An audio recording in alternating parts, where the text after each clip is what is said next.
From ConExpo 17, everybody, I'd like you to meet Dennis Vandermolen, who is the 2017 AED Foundation Chair and President and CEO of Vermeer Mid-South. Welcome aboard, sir. Thank you, Rodney. Nice to meet you. Good to meet you. Tell us about the new report that has been instituted and what you've come up with in the area of workforce and improving the marketplace for workers. Well, you know, about a year ago or so, the foundation actually had commissioned William and Mary to do a study prior to the one that we're reporting on now. Okay. And basically what that one did was said, this industry's got a challenge, and that Absolutely. and that we were losing approximately $2.4 billion a year in annual revenues, and that really that channeled all the way down through the whole system, right? All the economies, and so what this did was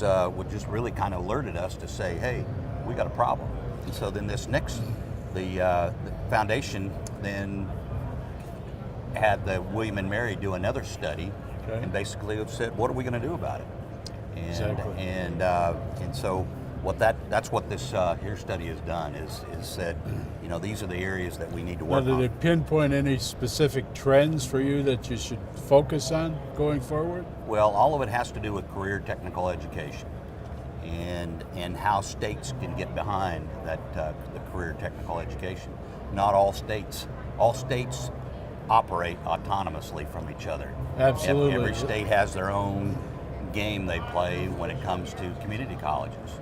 And of course, one of the things that communities and schools, high schools primarily, and even junior high, the trend has been to have students get to a 4-year college.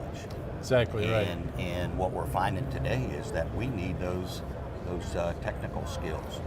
Well, isn't it interesting, because probably in your situation, I know in mine, when I went to school years ago, high school, college, that trend was just becoming, although there were trade schools operating. Right. And an individual like myself or yourself, you could have chosen to go to a trade school and learn to trade. Right. But that's no longer the happenstance. It's just very interesting to see how that's all changed. It's all changed. And I think it's been, myself, detrimental to the construction industry, because there is not a pipeline of individuals coming forward.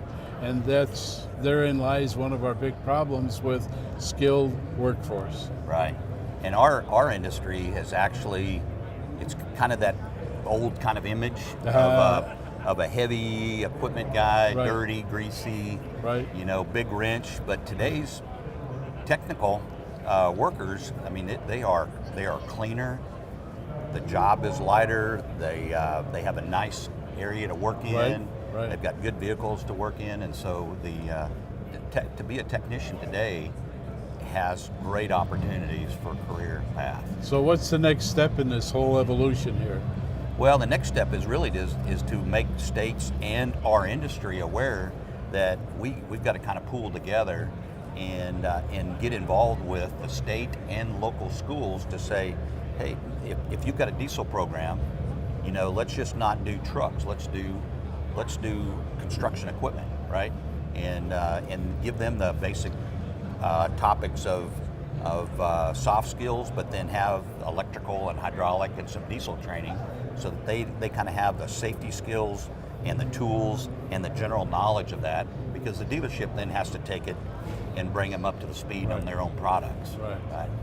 So that's your job going forward, as far as AED is concerned, is opening this up to the various states and their education systems. That's correct. And one of the things that happened in this last study was that we actually got a playbook now, and we've got actually a scorecard of every state in the U.S.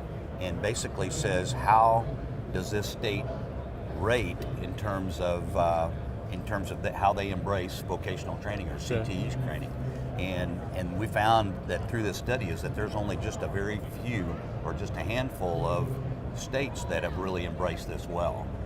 There's a huge learning curve in terms of what states can do to help that come So along. how can our viewers get a hold of this playbook and Well, one of the All of the things ideas. that they want to do is really get on the AEDfoundation.org website. Okay. And you can do that through aednet.org or just go straight to the foundation website, Great. which is aedfoundation.org. And there's actually, if schools are interested in embracing CTE, career technical education, there's a video on there that they can use. But really, it's how there needs to be, the industry really needs to get together in local communities. No question and say about it. we're going to get behind this, Right. And because it's our future, and what that allows us. Well, I think too, in many cases, all the organizations have to get together and form, let's say, a triumvirate of some sort, a coalesced That's correct. operation to get everybody involved, including their big contractors as well. We found locally that if one dealer or one distributor has to work autonomously, Right. and say we've got a problem finding technicians, Right. but says one thing, but when you get a group of dealers together and you start adding up the workforce that the whole enterprise has times 6, 8, 10, 12 distributors in that community, Yeah. it's a pretty sizable workforce. Absolutely. And it has a lot of great opportunities. Dennis Vandermolen, who is, let me get this right, 2017 AED Foundation Chair, President and CEO of Vermeer Mid-South. What a great message you bring.